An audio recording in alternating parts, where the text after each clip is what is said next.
दारी वाला स्टोरी हम लगेगो छौरी गे खुले आम हम सिख सर देखेगो छौरी गे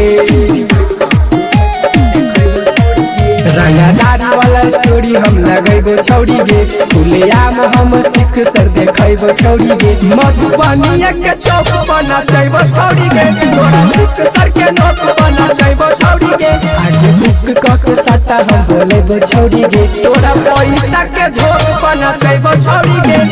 बलिया के झोक पर नचैबो छौरी गे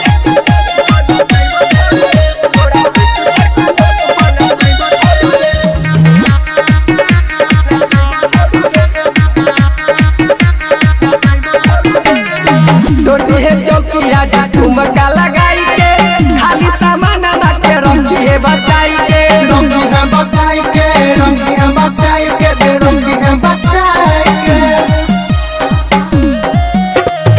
तो दिहे चौकिया जा ठुमका लगाई के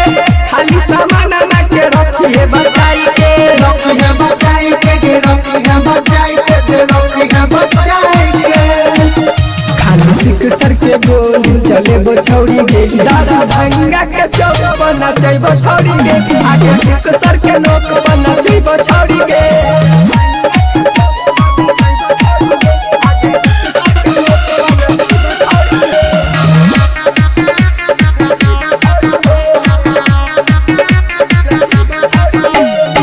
नच सुनी लावा से चिपक चिपक के जैतो सचिना के मनामा बहक गे मनरा बहक के मनरा बहक के मनरा बहक के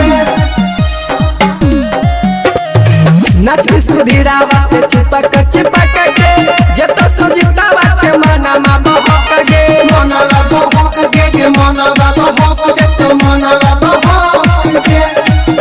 जवन मर्जी करतो गाना हम बजेबो छौरी गे नंबर बोलिए के चौक पर नचैबो छौरी गे तोरा सिख सर के नोक